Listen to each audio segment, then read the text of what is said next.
ইরশাদ করেছেন, কুল বিফাদলিল্লাহি ওয়া বিরহমাতিহি ফাবিযালিকা ফালইফরাহু ওয়া খায়রুম মিম্মা ইয়াজমাউন। আল্লাহ বলেছেন, রহমতের নবী পেয়েছো, রহমত পেয়েছো, রহমতে কুবরা পেয়েছো, রহমতের নবী পেয়েছো, সেই জন্য তোমরা কি করো? ফালইফরাহু, আনন্দ করো। নবী পেয়েছে, আনন্দ করো। তার জন্য সরকার কোটি কোটি টাকা বরাদ্দ করে, করে কি করে না? কোটি টাকা প্রয়োজন নাই। সরকারকে খালি বলবো দুইটা এলাম আপনি রাষ্ট্রের পক্ষ থেকে ঘোষণা করেন। এক নাম্বার হলো, একটা মহিলার কালকের থেকে বেপরদা বের হতে পারবে না। দুই নম্বর হলো, প্রত্যেকটা মানুষের জন্য বাধ্যতামূলক নামাজ আল্লাহ যেমন ফরজ করেছে, রাষ্ট্রীয়ভাবে নামাজ না পড়লে প্রত্যেক ওয়াক্ত নামাজের জন্য 500 টাকা জরিমানা। 500 টাকা করলে দিনে কত হবে? 5 ওয়াক্তে কত হবে? মাসে কত হয়? প্রায় ৭৫,০০০।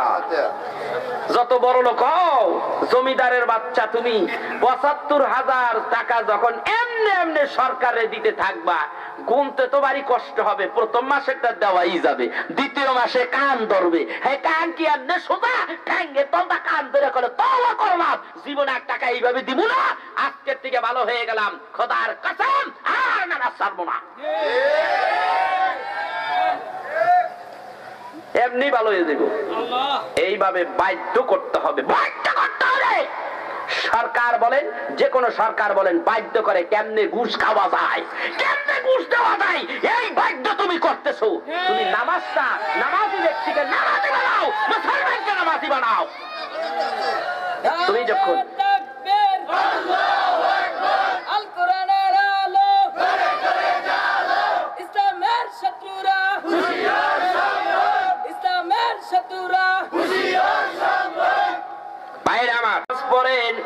মসজিদে নামাজ পড়েন না, নামাজ হবে না।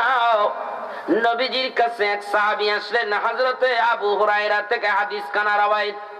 আমার রাসূলের কাছে এক সাহাবী আসলেন অন্ধ, দেখে বলে, ইয়া রাসূলুল্লাহ, ইয়া হাবিবাল্লাহ, আমি পথ চলতে পারি না, চোখে দেখি না। হুজুর, আমি পথ চলতে পারি না, চোখে দেখি না। নবী গো, আমার কি মসজিদে জামাতে নামাজ পড়তে হবে কিনা? আপনি কি আমাকে এই ব্যাপারে একটু ক্ষমা করে দিতে পারেন কিনা? আমাকে একটু রক্ষা করা যায় কিনা? আল্লাহর হাবিব আর কথা বললেন কি, যাও। এই ব্যক্তিটার হাত আমার রাসূল দেখলেন, হাতার গটিটা দেখে আমার রাসূল দেখে বললেন, আয় অন্ধ সাহাবী, এদিকে আসো।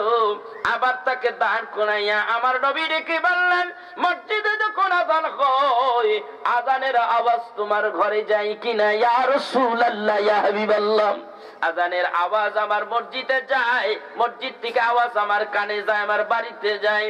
আমার রাসূল ডাক দিয়া বললেন, তাহলে শুনে নাও, আজকের থেকে জামাতের সাথে নামাজ আদায় করবা। ক্ষমা নাই, ক্ষমা নাই, অন্ধ ব্যক্তি হইয়া ক্ষমা নাই। আপনি আমি সবাই 100% রোগ মুক্ত, 100% মসজিদে আসতে পারি, কোনো সমস্যা নাই। কোন কারণে আপনি মসজিদে আসবেন না? আজকে বাহাদুরি করতেছেন, 60 বছরের জিন্দেগি লইয়া বাহাদুরি করেন। আমি সুস্থ, টাকা পয়সার মালিক হয়েছেন, শিল্পপতি হয়েছেন, বড় ব্যবসায়ী হয়েছেন, 3 তলা 5 তলা 7 তলা বাড়ির উপরে বসে আরাম করতেছেন, আর মনে করতেছেন আমি জানি কি হয়ে গেছি। 60 বছর, 70 বছর, 80 বছর, এর মধ্যে যে কোনো সময় মালাকুল মউত আজরাইল আপনার সামনে হাজির হয়ে গেছে।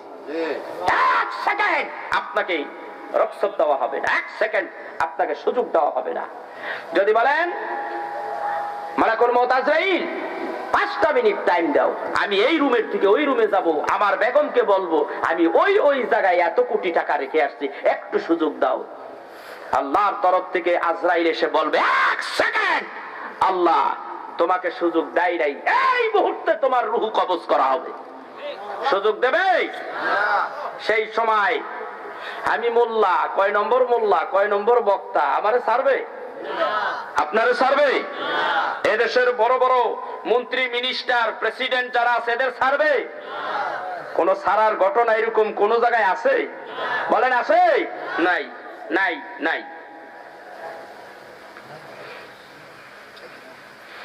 মুসা আলাইহিস সালাতু ওয়াস সালাম তার কাছে একবার আজরাইল আসলেন। হ্যাঁ, আজরাইল আইছে। আসসালামু আলাইকুম। ওয়ালাইকুম আসসালাম। কে তুমি? কে তুমি?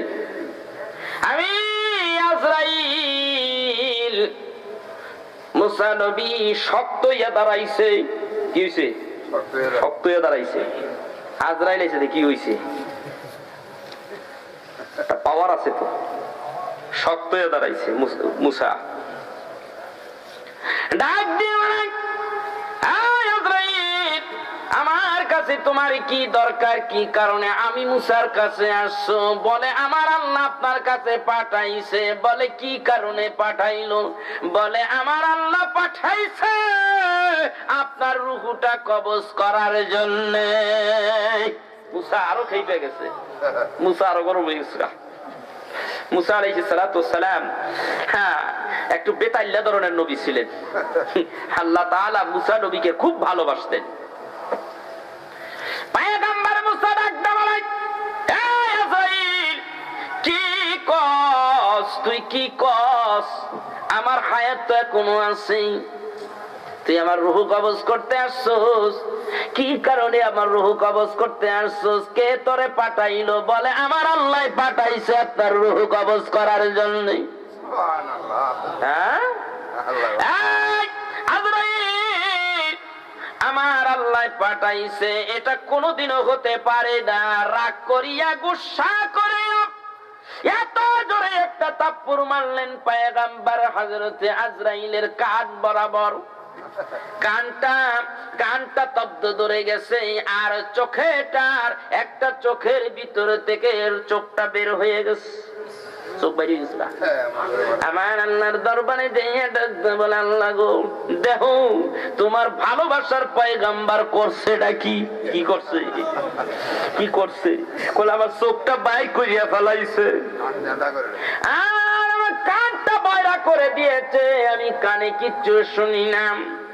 আমার আল্লাহ ডাক দিয়া বলে, আজরাইল রে, চক্ষুখানা তুই তাড়াতাড়ি তোর যথা স্থানে বসাইয়া দে, ধরে ধরে বসাইয়া দিলে আগের মতো সুস্থ।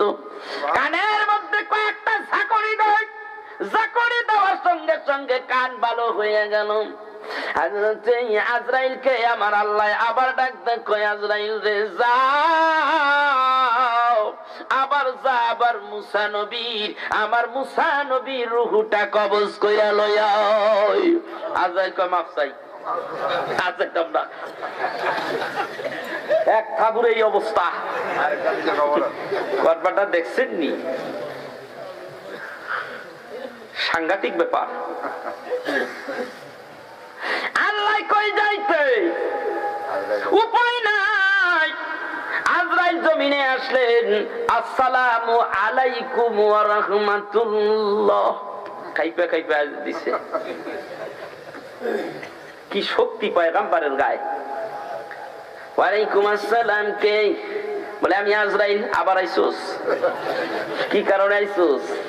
আমার আল্লাহ আবার পাঠাইছে আপনার রূহখানা কবজ করার জন্য। দাওয়া মারছে, ভেটকি মারছে, দুই ব্যাটকানি মারছে, পরে আবার গেছে গা। আল্লাহ, কিরে কি হয়েছে? আল্লাহ আমার ভেটকি মারছে, দুই চারটা মারছে, বলে আমি আয়ে পড়ছি। তাই না? আরেকবার যা। আল্লাহ, ওরা কার কাছে পাঠাও তুমি আমারে? আল্লাহ কয়, যা। আজরাইল জমিন আবার আইছে, আসসালামু আলাইকুম। কি আবার আইছস? আল্লাহ ডাক ডাকায়, এই মুসা থাম, কোন পাওয়ারে কথা বলো? মুসা, আল্লাহ আপনার পাওয়ারেই তো আমি মুসা নবী কথা বলি। আপনার সঙ্গে আমার একটা কন্টাক্ট হয়েছিল। আমি বলেছিলাম, আল্লাহ গো, আমার যদি মৃত্যু হয়, আমার রূহটা যেই দিন কবজ করবেন, আমাকে তার আখ্যান দিয়ে আপনি আমাকে জানাইয়া দিবেন। আমার আল্লাহ কয়, 3 বার জানাইয়া দিমু। যা। আমি চাইছি একবার, আপনি বলেছেন 3 বার, এখনো তো একবার আপনি আমার জানান নাই, তাই আমি কুদানি দেই আজরাইলকে। আমার আল্লাহ ডাকদা বলে, আমি রব্বুল আলামিন সত্য কথা বলি, আমি কোনদিন মিথ্যা বলি না। ওয়ামান আসদাকু মিনাল্লাহি কিলা ওয়ামান আসদাকু মিনাল্লাহি হাদিসা। আমি আল্লাহ সত্য, আমার কথা সত্য। তুমি আমাকে বলেছো একবার আমাকে জানাইয়া দেওয়ার জন্য, আমি রব্বুল আলামিন বলেছিলাম 3 বার তোমাকে জানিয়ে দেব। মুসা নবী গো, আমি আল্লাহ যেমন কথা সত্য, ওই কথা আমার মনে আছে। আমার কথা সত্য, আমি আল্লাহ সত্য, আমি 3 বার তোমাকে জানিয়ে দিয়েছি। এক নম্বর সিগন্যাল আমি তোমাকে দিয়েছিলাম, যেই দিন তোমার সঙ্গে আমার কথা হয়েছিল, ওই দিন তোমার গায়ের পশমগুলি, তোমার দাড়িগুলি, তোমার মাথার চুলগুলি ওই দিন কাঁচা ছিল, কালো ছিল। আজকে তোমার মাথার চুল দাড়িগুলি কেমন বলে সব সাদা হয়ে গেছে। মুসা, এরপরও কি আমি তোমারে প্রথম নাম্বার সিগন্যাল কি দেই নাই? তুমি কি জানো না, একটা দাড়ি পেকে যায়, একটা চুল পেকে যায়, আমি আল্লাহ একটা কইরা মৃত্যুর চিঠি পাঠাই। এটা তো আছেই। 3 নম্বর ভাবে তোমাকে অ্যালার্ট করেছি, সতর্ক করেছি। যখন তোমার সঙ্গে আমার কথা হয়েছিল, তোমার গায়ের চামড়াগুলি শক্ত টাইট ছিল।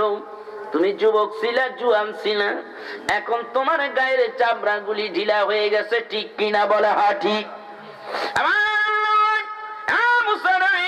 আমি কি তাইলে তোমার মৃত্যুর জন্য 2 নম্বর সিগন্যাল কি আমি জানাই নাই? মুসা নবী আর কথা কয় না। ও মুসা গো, তোমাকে 3 বারের কথা বলেছি যখন তোমার সঙ্গে আমার কথা হয়। মুসা, তখন তুমি চাক চোখ দেয়া এমন দেখা দেখতাম, এমন দেখা দেখতে, এখন কি ওই রকম দেখনি? না, আমার দৃষ্টি শক্তি হ্রাস পেয়েছে, আমি ওই রকম দেখি না। আমার আল্লাহ ডাক কয়, মুসা নবী গো, তাহলে 3 নম্বর সিগন্যাল কি আমি দৃষ্টি শক্তি দিয়ে আমি তোমারে জানাই নাই? তোমার দৃষ্টি শক্তিটা আমি কমিয়ে দিয়েছি, এরপরও কি তুমি বলতেছো আমি তোমাকে জানাই নাই? ও আল্লাহর বান্দা, ও আল্লাহর বান্দা, বুড়া মানুষ মরে, মরে না? বুড়া মানুষ মরে না? মরে। জুয়ান মরে না? 6 বছরিয়াটা মরে না? তাগড়া যুবক এমএ পাস করেছে, কালকে ইন্টারভিউ, চাকরি হবে, বড় আশা নিয়ে ঢাকা শহরে গেছে, পরের দিন অ্যাম্বুলেন্সে মৃত লাশ। ঠিক না বেটি? হয় কিনা এরকম? আবার মায়ের পেটের থেকে বাচ্চা আসে, ওয়া ওয়া করে কয়েকটা চিৎকার মারে, মরে গেছে। হয় না এরকম? আবার মায়ের পেটের মধ্যে 6 মাসের বাচ্চা মরে তারপরে বের হয়, হয় কিনা? আবার মায়ের পেটের মধ্যে বাচ্চা বের হতে চাই, একটু এদিক সেদিক হয়ে গেলে মায়ের পেটের মধ্যে 10 মাস 10 দিনের বাচ্চাটা মরা বের হয়, হয় কিনা? আল্লাহ কয়, যে কোনো সময়, যে কোনো মুহূর্তে আমি রব্বুল আলামিন তুই বান্দাকে মৃত্যু ঘটাইতে পারি। আমি রব্বুল আলামিন আসার বেলা তোমার সিরিয়াল আছে, যাবার বেলা তোমার আমার কোনো সিরিয়াল নয়। ঠিক না বেঠিক? আল্লাহ রব্বুল আলামিন ডাক দিয়া বলেন কি কোরআনুল কারীমের মধ্যে বলেন, মিনহা খালাকনাকুম ওয়া ফিহা নুইদুকুম ওয়া মিনহা নুখরিজুকুম তারাতান উখরা। তোমাকে এই মাটি দিয়ে সৃষ্টি করেছি, আবার আমি তোমাকে এই মাটির ভিতরে নিয়ে যাব, আবার মাটির ভিতর থেকে হাসরের ময়দানে তোমাকে দাঁড় করাবো। এ দ্বারা প্রমাণ হয়ে গেল আমাদের মৃত্যু আছে, জন্ম যখন হয়েছে মৃত্যু আমাদের হবে কি হবে না? মৃত্যু আমাদের হবেই হবে, কোনো উপায় নাই। মরণ আমাদের হবেই হবে, মরণ থেকে পালাও যেতে হয়। মরণ তোমায় লইবে গিরি, মরণ থেকে পালাও যেতে হয়। মরণ তোমায় লইবে গিরি, সুদূর আকাশ পথে পালাও সে তাই লাগিয়ে সিঁড়ি। বাঁচতে পারবা না, যেখানে যাও সেখানেই মৃত্যু হবে।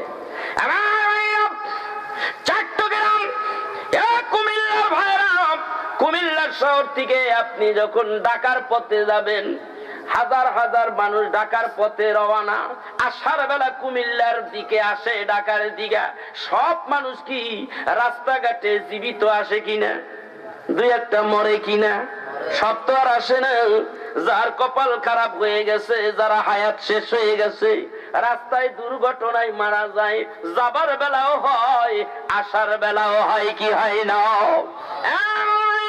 কখন আপনার আমার মৃত্যু হয়ে যাবে কেউ জানি না রে ভাই, কেউ জানি না। আপনি আমি ভালো করে খেয়াল করেন, একটা মানুষ দেখেন আরামে ঘুমিয়ে আছে, রাত্রি কথা বললাম একই সঙ্গে, স্বামী স্ত্রী কথা কয়, সুস্থ মানুষ। বিবি শেষ রাত্রে ডাক দেয়, বিবি ডাক দেয়, কয় এই ওঠো না, এই শুনছো, ওঠো ওঠো। স্বামী আর লড়ে না, আর লড়ে না, শক্ত হয়ে গেছে, সোজা হয়ে গেছে। স্বামীকে ডাকতেছে, ডাকতে ডাকতে যখন ডাকের সাড়া দেয় না, স্ত্রী কাঁদতে থাকে, আমার স্বামী বুঝি চির বিদায় হয়ে গেল। কে কোথায় আছো? কে কোথায় আছো? ছেলে মেয়েদের ডাক দেয়, তোর বাবা জীবনের শেষ বিদায় হয়ে গেছে, যাবার বেলা আমারে কিচ্ছু বলে যাইতে পারলো না, আমার স্বামী আমারে কিচ্ছু বলতে পারলো না, কোনো শেষ কথাও হয় নাই, দুইটা কথাবার্তা হবে তাও বলতে পারি নাই। আগে যদি জানতাম এইভাবে গোপনে চলে যাবে, দুনিয়ার দিকে চলে যাবে বিদায় হইয়া, তাহলে জীবনের শেষ কয়েকটা কথা আমি বলতাম, কিন্তু আমার কপালে নাই, আমি বলতে পারলাম না। আবার স্বামীও কিন্তু স্ত্রীর ডাক মারে, কথা কয় না, স্ত্রীও জীবনের শেষ বিদায় হয়ে গেল।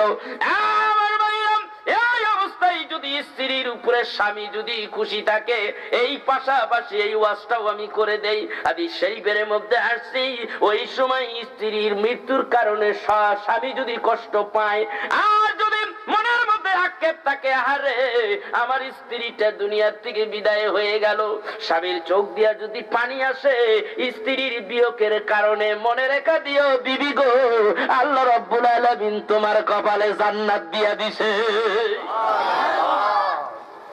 আর এখন অনেক স্ত্রী আছে স্বামীর বেলায় কয় গোলামের বাচ্চায় মরে না, কে আছে? আবার এমন স্বামীও আছে বউর অত্যাচারে কয় মহিলাটা মরে না, কে আছে কিনা? এটা গজব, গজবের সংসার, গজবের গজবের দাম্পত্য জীবন। আমার ভাইরা, এই নামাজের কথা আমি বললাম, পাশাপাশি এই জায়গায় আমি আর একটা কথা বলতে চাই, স্বামী স্ত্রী যদি ভালো থাকে, ভালোবাসাবাসী দুইজনের মধ্যে যদি থাকে, ওই ঘরে সন্তান হবে, ভালো হবেই। ওই সন্তান যদি মা বাবারে কয়, ওই সন্তান যদি মা বাবা যেইভাবে বলবে সন্তান সেইভাবেই শুনবে। আর মা বাবা যদি এইরকম মোহাব্বত নাই, ভালোবাসাবাসী নেই, ডাক দিলে কয় রে তোর কেডা ডাকে, 10 বার ডাকে, 15 বার ডাকে, কে কাটটা হলে শূন্যও হলে না, আসেন এরকম? হ্যাঁ দূর, হ্যাঁ তোমার স্বামী তোমার ডাকতেছে, আর দূর গোলামের হুতে ডাকি, আছে না এরকম? এরকম আছে না? ওই ঘরের মধ্যে রহমতের ফেরেশতা আসবে নাকি গজবের ফেরেশতা আসবে? আছে না এরকম? হয় না? হয়। ওই বাপ মা যদি স্বামী স্ত্রীর মধ্যে মোহাব্বতের সাথে, মোহাব্বতের মাধ্যমে যদি তাদের সন্তান হয়, আল্লাহ রাব্বুল আলামিন ওই রকম একটা সন্তান দিয়া যায়। তোমাদের ইজ্জত কত, তোমাদের মর্যাদা কত, তুমি শুনে নাও, জেনে নাও। তোমার মতো একজন মা আব্দুল কাদের জিলানীর মা, তুমি আব্দুল কাদের জিলানীর মা হয়ে যেতে পারো। তোমার মতো একজন মহিলা আব্দুল কাদের জিলানীর মতো একটা লোক পেটে ধরেছে, তুমি আব্দুল কাদের জিলানীর মা হতে পারো। তুমি খাজা মাইনুদ্দিন চিশতি আজমিরি সঞ্জির রহমাতুল্লাহ আলাইহির মা হতে পারো। তুমি মুসা নবীর মা হতে পারো, তুমি ঈসা নবীর মা হতে পারো, তুমি রাহমাতাল লিল আলামিনের মা হতে পারো। যদি ওইভাবে জীবন যাপন করো, তুমি যদি ওইভাবে জীবন যাপন করো, তাহলে ওই রকম একজন মা হয়ে যেতে পারো।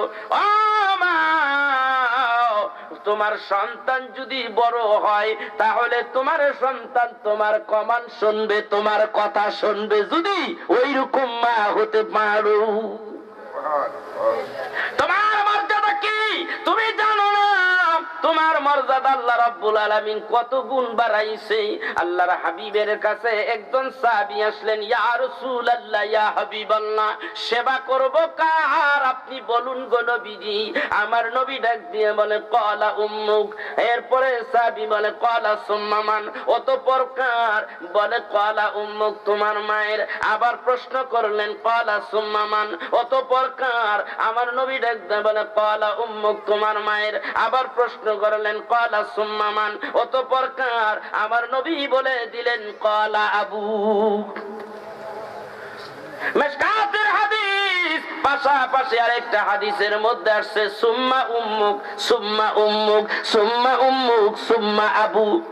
মা তোমার কথা আল্লাহ রাব্বুল আলামিন তিনবার বললেন আল্লাহর নবী।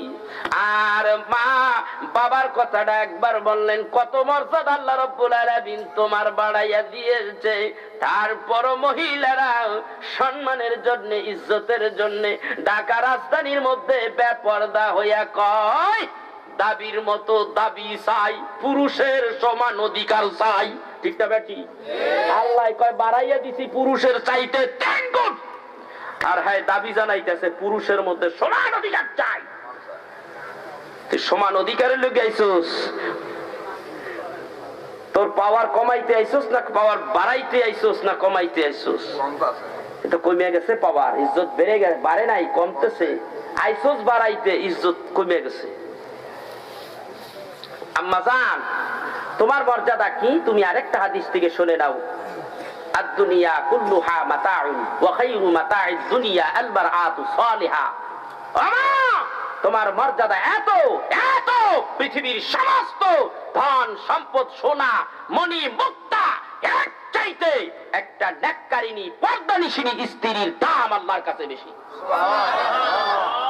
তোমার এত মর্যাদা, অথচ তুমি তোমার মর্যাদা কোথায় রাখলা? কোথায় মর্যাদা তোমার? তোমার মর্যাদা তুমি নিজেই শেষ করে দিলা।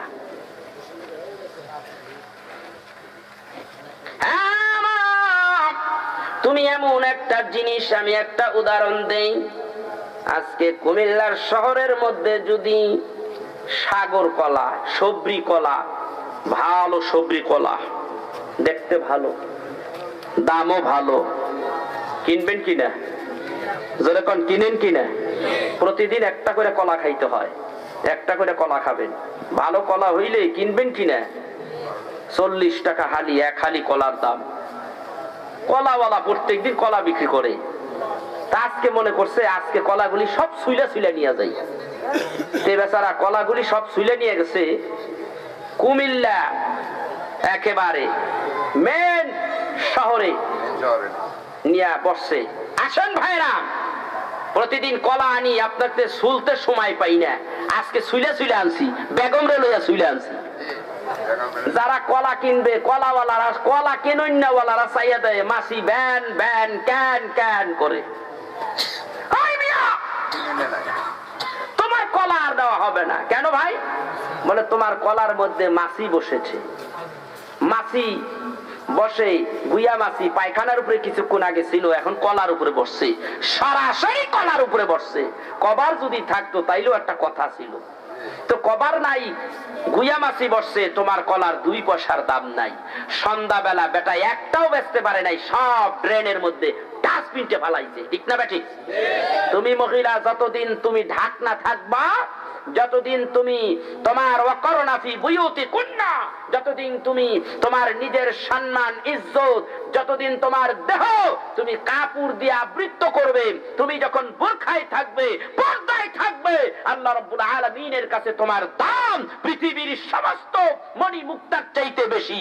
আর যদি বেপরদা হয়ে যাও, আল্লাহর হুকুম যখন তুমি মানবে না, আল্লাহর দেওয়া বিধান যখন তুমি মানবে না, বেপরদা হয়ে থাকবা, ঠিক কলার যেই পজিশন, তোমার দাম ঠিক ওই রকম, তোমার জায়গা হবে ডাস্টবিনে। ঠিক না ঠিক? বাংলাদেশ ভালো হইতে,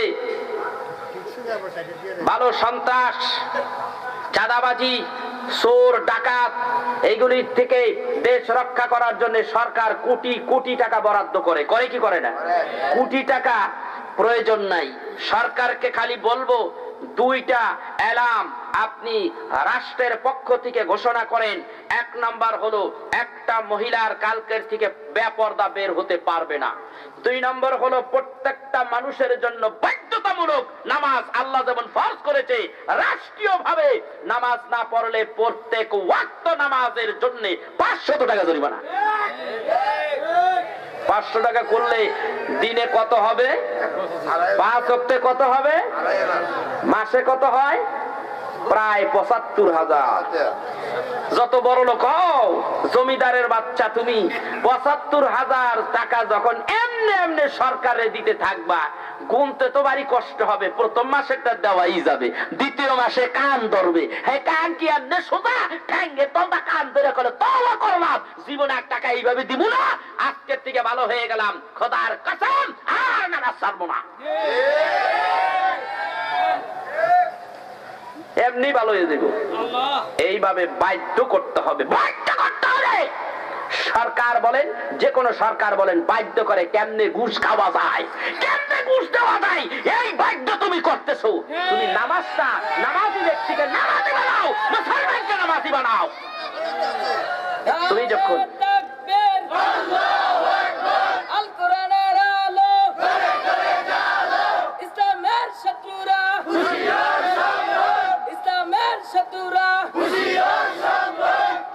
ভাইরা আমার, কুমিল্লা কেন্দ্রীয় জামে মসজিদ ইমাম সাহেব মরে গেছে অথবা চাকরি রিজাইন দিয়া চলে গেছে। ইমাম বলবেন নিশ্চয়ই নামাজি ব্যক্তিকে দুনিয়ার সব অপকর্ম, সব পাপ কাজের থেকে নামাজি ব্যক্তিকে আল্লাহ হেফাজত করে, ঠিক না বেঠিক?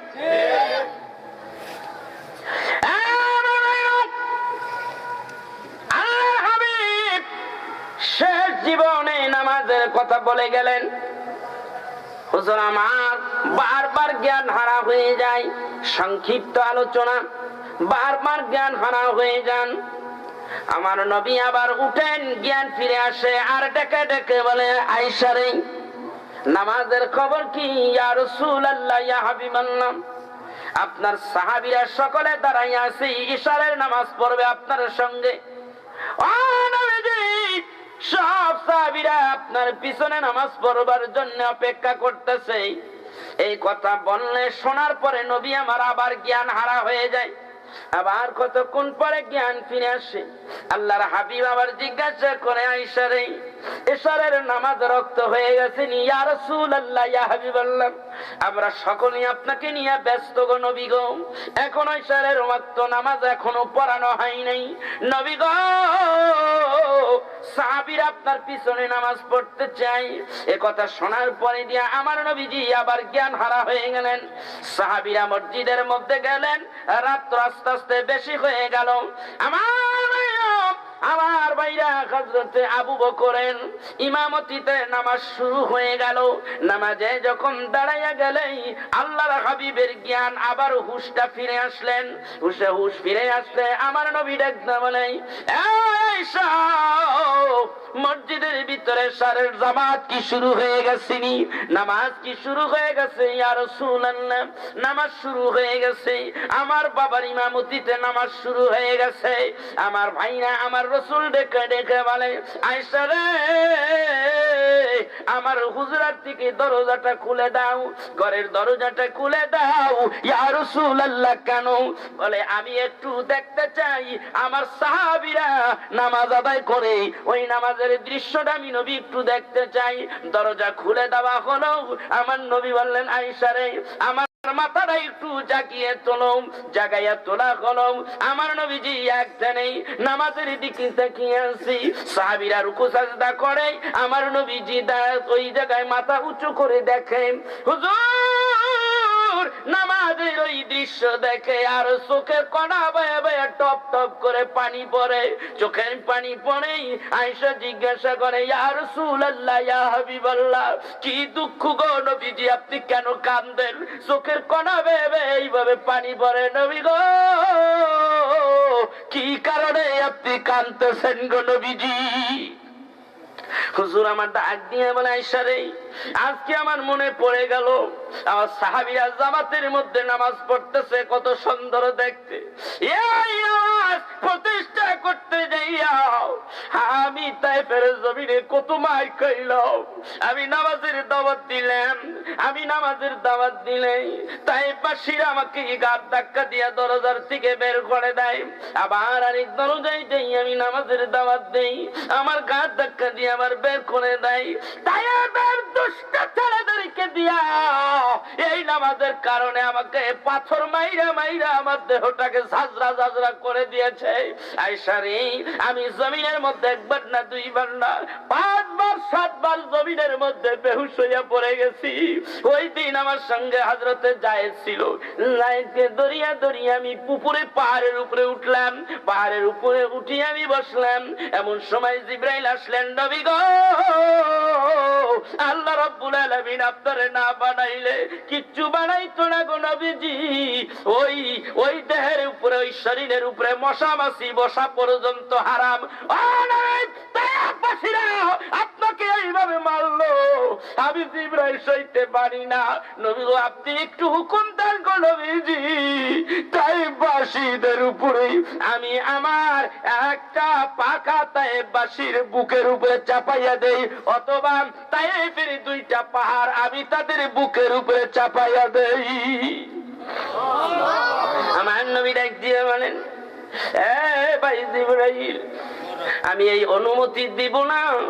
তুমি জানো না তায়েফবাসীরা কত, আজকে আমার চিনল না, আমাকে মারলো। ভবিষ্যতে আমি এই তায়েফবাসীর বংশের মধ্যে আমি আমার উম্মত দেখতে পাই, তারা একদিন হেদায়েত পাবে, ইসলাম গ্রহণ করবে। ইসলাম গ্রহণ করিয়া এই মানুষগুলি তখন নামাজি হয়ে যাবে।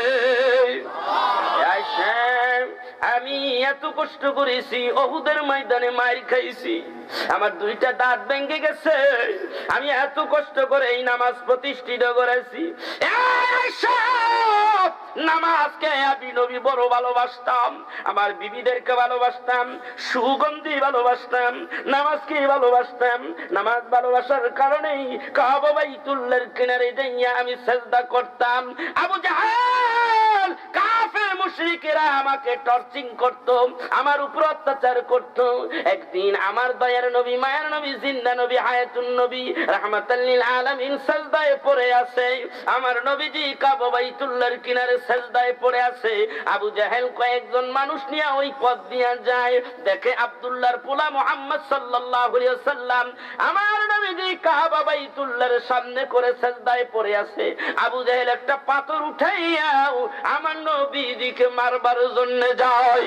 তাফসীরে কুরতুবীর মধ্যে লেখে, আল্লামা বাবুবী তার তাফসীরে বখবীর মধ্যে লেখেন, আল্লামা কাজী সানাউল্লাহ পানিপতি রাহমাতুল্লাহ আলাইহি তার তাফসীরে মাজহারির মধ্যে লেখেন, আবু জাহেল পাথরটা নিয়ে আমার নবীজির মাথার উপরে মারবে, এমন সময় পিছনে দৌড়াইয়া আসতে লাগলো। পাথরটা ফেলাই একটা দৌড় মারছে, তার সঙ্গী সাথীরা ডেকে বলে, আবু জাহেল কি হলো? গেলা মুহাম্মদকে মারবার জন্য এইভাবে আতঙ্ক হইয়া ফিরে আসলা।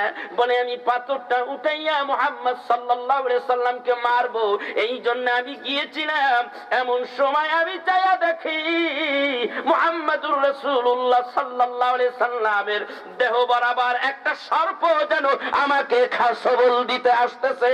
আমি ওই ভয়ে দৌড়াইয়া চলিয়া আসছি। তাফসীরের আরেক কিতাবের মধ্যে লেখে, আবু জাহেল ডাক দিয়ে বলে, মুহাম্মদ সাল্লাল্লাহু আলাইহি সাল্লাম, আমি বারবার বলেছি তুমি এইভাবে সিজদা দিবা না, আমি বারবার বলেছি। আমার নবী কারো কথা শুনে না, আমার নবী বলে, আমার আল্লাহর কুদরতি কদমে আমি রাসূল সিজদা দিতে আমার বড়